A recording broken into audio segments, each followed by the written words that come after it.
नमस्कार दोस्तों, स्वागत है आपका अपनी YouTube channel study easy code में। दोस्तों, इजराइल हमास वार को लगभग 2 साल होने को है। गाजा में सिचुएशन काफी ज्यादा खराब हो रखा है। फरमान डिक्लेयर कर दिया गया है आईपीसी के द्वारा। उसके साथ साथ यूएन के द्वारा बोला गया था कि गाजा में जो भी चीजें इजराइल के द्वारा की जा रही है वह एक जेनोसाइड है।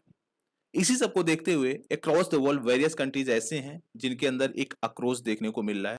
तो हाल ही में कनाडा, ऑस्ट्रेलिया, पुर्तगाल और उसके साथ साथ यूके के द्वारा पैलेस्टीन को स्टेटहुड का दर्जा दे दिया गया है। बेसिकली रिकॉग्नाइज कर दिया गया है पैलेस्टीन को, राइट। तो आज का जो हमारा सेशन रहने वाला बेसिकली इसी के बारे में रहने वाला है।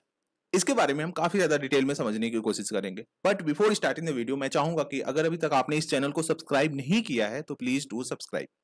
नाउ, इस सब कंट्रीज के रिकॉग्निशन के बाद यूएन के 193 कंट्रीज में से लगभग 145 कंट्रीज के द्वारा पैलेस्टीन को रिकॉग्नाइज कर लिया गया है और Britain and Canada first G7 countries बन गए हैं जिनके द्वारा पैलेस्टीन को रिकॉग्नाइज किया गया है। नाउ, ये जो रिकॉग्नाइज का सिलसिला है वह 1988 से स्टार्ट हुआ था। फर्स्ट टाइम अल्जीरिया के द्वारा इसे रिकॉग्नाइज किया गया था पैलेस्टीन को, राइट। उसके बाद अगर देखें तो 1980 से लेकर 1990 तक दर्जनों कंट्रीज के द्वारा इसे रिकॉग्नाइज किया गया था, जिसमें मेनली अरब कंट्रीज थे, अफ्रीकन कंट्रीज थे, एशियन कंट्रीज थे, उसके साथ साथ लैटिन अमेरिकन कंट्रीज शामिल थे। फिर सेकेंड वेव आता है जिसमें 2010 से 11 तक वेरियस कंट्रीज के द्वारा पैलेस्टीन को रिकॉग्नाइज किया जाता है। उसमें मेनली लैटिन अमेरिकन कंट्रीज के द्वारा बेसिकली इसको रिकॉग्नाइज किया जाता है, राइट। अभी पोस्ट वार बेसिकली 2023 के बाद से 13 कंट्रीज के द्वारा पैलेस्टीन को रिकॉग्नाइज कर दिया गया, इंक्लूडिंग मेजर वेस्टर्न कंट्रीज जैसे कनाडा हो गया और ब्रिटेन हो गया, राइट। तो एक मेजर डेवलपमेंट हमें इसमें देखने को मिल रहा है। अभी करेंट का सिनेरियो हम देखें ना तो लगभग सारे अरब कंट्रीज के द्वारा इसे रिकॉग्नाइज कर लिया गया है। ऑलमोस्ट ऑल अफ्रीकन कंट्रीज के द्वारा इसे रिकॉग्नाइज कर लिया गया है। Most of Asian countries basically India, China के द्वारा इसे रिकॉग्नाइज कर लिया गया और उसके साथ साथ लगभग सारे लैटिन कंट्रीज के द्वारा इसे रिकॉग्नाइज कर लिया गया है। यहाँ पे आप देख पा रहे हो पैलेस्टीन का बेसिकली वेलकम लेटर है यूके को, राइट, क्योंकि यूके ने इसको रिकॉग्नाइज किया है। तो इसके बाद अगर देखें ना तो वेरियस कंट्रीज ऐसे भी हैं जिनके द्वारा पैलेस्टीन को अभी तक रिकॉग्नाइज नहीं किया गया है। उसमें कुछ कंट्रीज हैं जैसे इजराइल ऑब्वियसली कंप्लीटली उसको रिजेक्ट करेगा। उसके बाद देखें तो यूनाइटेड स्टेट ऑफ अमेरिका एक क्लोज एलाई है इजराइल का, उसके द्वारा रिकॉग्नाइज नहीं किया गया अभी तक, राइट। ये देखो यहाँ पे इसको इसने रिकॉग्नाइज कर लिया, राइट, यहाँ पे ये कंट्रीज। उसके बाद एशिया में कंट्रीज देखें तो जापान, साउथ कोरिया, सिंगापुर जैसे कंट्रीज अभी इसको रिकॉग्नाइज नहीं किए। अफ्रीका में आप देख पा रहे हो कैमरून हो गया, राइट, उसके द्वारा रिकॉग्नाइज नहीं किया गया है। और अगर यूरोप में देखें ना तो यूरोप में स्वीडन फर्स्ट कंट्री था जिसके द्वारा इसे रिकॉग्नाइज किया गया था 2014 में, राइट। 2014 में बेसिकली इसके द्वारा रिकॉग्नाइज किया गया था। नाउ अब एक बड़ा क्वेश्चन ये आता है कि एग्जैक्टली रिकॉग्निशन का मतलब क्या है। देखो, ये जो रिकॉग्नाइज किया जा रहा है पैलेस्टीन को, ये लार्जली पॉलिटिकल एंड सिंबॉलिक है। मतलब क्या है बेसिकली, मतलब ये जो रिकॉग्निशन है ना, इसका मतलब ये नहीं है कि ये एक स्टेट को क्रिएट कर देगा। ये बस एक एक्नॉलेजमेंट है कि हाँ वह कंट्री एग्जिस्ट करती है वर्ल्ड में, राइट। और इसके साथ साथ वेरियस लीगल इंपैक्ट है इसके, जैसे रिकॉग्निशन के बाद पैलेस्तीन और इजराइल ना एक इक्वल उसमें आ जाएंगे फुटिंग में अंडर इंटरनेशनल लॉज। मतलब दोनों कंट्रीज को कहीं ना कहीं इक्वली देखा जाएगा। उसके साथ साथ अगर देखें ना तो ये जो रिकॉग्निशन है बेसिकली वह स्ट्रेंथन करेगा जो पैलेस्टीन की एबिलिटी है कि वह इंटरनेशनल ऑर्गेनाइजेशन को ज्वाइन कर सकता है, इंटरनेशनल ट्रीटीज को ज्वाइन कर सकता है। उसके साथ साथ जो केसेस हैं उसको इंटरनेशनल कोर्ट ऑफ जस्टिस में ला सकता है, इंटरनेशनल कोर्ट में ला सकता है, राइट। अब क्या होगा, अब पैलेस्टीन प्रेशर बिल्ड कर पाएगा बेसिकली टू स्टेट सॉल्यूशन को लेके। इससे पैलेस्टीन की जो लेजिटिमेसी है ना डिप्लोमेटिक नेगोशिएशन में वह इंक्रीज होगी, राइट। तो कहीं ना कहीं एक काफी सिग्निफिकेंट स्टेप लिया गया है ये सारी कंट्रीज के द्वारा पैलेस्टीन को सपोर्ट करके।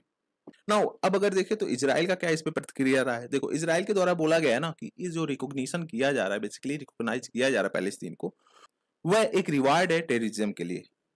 मतलब हमास के लिए बोला जा रहा है कि उनके लिए एक तरह से रिवार्ड है। इससे क्या होगा, अक्रॉस द वर्ल्ड टेररिज्म और तेजी से स्प्रेड करेगा, इजराइल के द्वारा बोला गया। उसके साथ साथ अगर देखें तो इजराइल के द्वारा जो वेस्ट बैंक कब्जाने की बात की जा रही थी उसको और भी तेज कर दिया गया है। Israel leaders call for West Bank annexation after western countries recognise Palestinian state. आप देख सकते हो कि सिचुएशन ऑलरेडी काफी ज्यादा ग्रेव हो रखा है गाजा में। तो हो सकता है आने वाले 10 से 15 दिनों में और भी ज्यादा ग्रेव हो जाए, क्योंकि इसराइल के द्वारा बोला जा रहा है कि हम जल्दी ही कहीं ना कहीं इसको एनेक्स कर लेंगे। हालांकि यूके के द्वारा वार्न किया गया है इसराइल को not to retaliate against Palestinian statehood push. Basically जो बोला जा रहा है इसराइल के द्वारा कि हम एनेक्स कर लेंगे वेस्ट बैंक को, एनेक्स कर लेंगे गाजा स्ट्रिप को, ये सारी चीजें ना किया जाए। मतलब ये यूके के द्वारा वार्न किया गया है इसराइल को, राइट। तो एग्जैक्टली क्या होगा ये तो आने वाला टाइम बताएगा। नाउ अभी जो हमें एक वेव देखने को मिला कि वेरियस कंट्रीज के द्वारा, बेसिकली यूरोपियन कंट्रीज के द्वारा इसे रिकॉग्नाइज किया जा रहा है, बेसिकली पैलेस्टीन को रिकॉग्नाइज किया जा रहा है। ये क्यों किया जा रहा है? देखो, अक्टूबर 7 को हमास के द्वारा इसराइल पे अटैक किया गया। लगभग 1200 से ज्यादा लोगों को बंदी बना लिया गया था और उसमें एक सिग्निफिकेंट लोगों को मार दिया गया था, राइट। रिटेलिएशन में इसराइल के द्वारा एक मैसिव मिलिट्री रिस्पांस किया गया, जिसकी वजह से अनप्रेसिडेंटेड ह्यूमैनिटेरियन क्राइसिस हमें देखने को मिला था गाजा में। सिविलियन कैजुअलिटीज हुई, मास डिस्प्लेसमेंट हुआ, इंफ्रास्ट्रक्चर का डिस्ट्रक्शन हुआ। इस सब की वजह से जो यूरोपियन पब्लिक थी बेसिकली उनमें हमें एक आक्रोश देखने को मिला। वहां के जो लीडर थे उनका जो अभी पॉलिसी चलता हुआ आ रहा था कि हम वेट करेंगे, वॉच करेंगे, उसको उस पे क्वेश्चन पुट किया जाने लग गया। मतलब वहां की जो पॉपुलेशन थी उनके द्वारा क्वेश्चन रेज किया जाने लग गया कि क्या अभी भी हमें देखना चाहिए कि क्या हो रहा है गाजा में। उसके बाद जो इसराइल के द्वारा 2 स्टेट सॉल्यूशन को रिजेक्ट किया गया था वह भी कहीं ना कहीं इक्वेशन को चेंज कर दिया कि अगर देखो इजरायली गवर्नमेंट के द्वारा ओपनली डिसमिस किया जा रहा है निगोशिएशन, तो वेरियस जो यूरोपियन कंट्रीज के लीडर्स थे बेसिकली उनके माइंड में काइंड ऑफ फियर क्रिएट होने लग गया कि हो सकता है आने वाले टाइम में पैलेस्टीन के एग्जिस्टेंस को ही खत्म कर दिया जाए। उसके साथ साथ जो यूएन के द्वारा बोला गया था कि इसराइल के द्वारा जो किया जा रहा है गाजा में वह एक जेनोसाइड है। आईपीसी के द्वारा वहां पे फेमाइन डिक्लेयर कर दिया गया। तो ये सारी चीजें देख के यूरोप की जनता भड़क गई, राइट। अब यहाँ पे कुछ अदर भी चीजें होती हैं, जैसे अभी देख रहे हो आपकी रसिया यूक्रेन का वार चल रहा है। रसिया के द्वारा एनेक्सेशन किया जा रहा है यूक्रेन का। उसमें अगर देखें तो वेरियस कंट्रीज के द्वारा, वेस्टर्न कंट्रीज के द्वारा यूक्रेन का समर्थन किया जा रहा है, राइट। यूक्रेन को आर्म्स प्रोवाइड कराए जा रहे हैं वेस्टर्न कंट्रीज के द्वारा, फाइनेंशियल सपोर्ट प्रोवाइड कराया जा रहा है ताकि वह अपने एग्जिस्टेंस को बचा सके, बेसिकली कि रसिया के द्वारा इसे एनेक्स ना कर लिया जाए। तो उसमें हमें क्या देखने को मिल रहा है कि वेस्टर्न कंट्रीज के द्वारा यूक्रेन का समर्थन किया जा रहा है। अब यहाँ पे इजराइल के द्वारा पैलेस्टीनियन टेरिटरी को एनेक्स किया जा रहा है, तो यूरोप चुप क्यों है?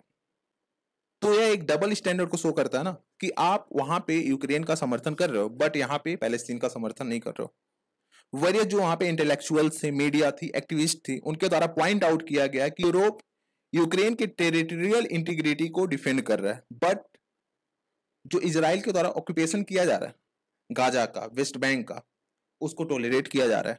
तो ये सारी चीजें एक तरह से कंसिस्टेंसी गैप क्रिएट किया, जो कि हर्ट किया जो यूरोप की क्रेडिबिलिटी थी, मोरल अथॉरिटी थी उसको। उसके साथ साथ डोमेस्टिक पॉलिटिकल प्रेशर भी बिल्ड किया गया। जो पब्लिक ओपिनियन सर्वे था उसमें अगर हम देखें तो वेरियस पीपुल्स के द्वारा कहीं ना कहीं पैलेस्टीन का समर्थन किया जा रहा था। प्रो पैलेस्टीनियन प्रोटेस्ट हमें सिग्निफिकेंट लेवल पे देखने को मिले यूरोप में। इस सब रीजन की वजह से हमें कहीं ना कहीं यूरोप में रिसेंट टाइम में यह देखने को मिल रहा है कि वेरियस कंट्रीज के द्वारा पैलेस्टीन का समर्थन किया जा रहा है, पैलेस्टीन को रिकॉग्नाइज किया जा रहा है, राइट। तो अगर देखें तो ऑब्वियसली जैसा सिचुएशन बन रहा है उसके अकॉर्डिंग यही देखने को मिल रहा है कि आने वाले टाइम में कहीं ना कहीं इजराइल के द्वारा और भी हैवी बम्बार्डमेंट किया जाने वाला है गाजा पे, क्योंकि ऑब्वियसली वेरियस कंट्रीज के द्वारा इसे रिकॉग्नाइज किया जा रहा है। 143 कंट्रीज के द्वारा ऑलरेडी रिकॉग्नाइज कर लिया गया है 193 कंट्रीज में। आप समझ 145 था ना आई थिंक, ऑलरेडी रिकॉग्नाइज कर लिया गया। तो आप समझ ही सकते हो क्या सिचुएशन बन रहा है। हालांकि इजराइल को यूएस का सपोर्ट है, तो हो सकता है वेरियस कंट्री डायरेक्टली इसमें इन्वॉल्व ना हो, बट एक तरह से आप देख पा रहे हो कि क्या सिचुएशन बन रहा है, राइट। तो this is the end of the video. Thank you for watching. Please do like, share and subscribe. Thank you guys.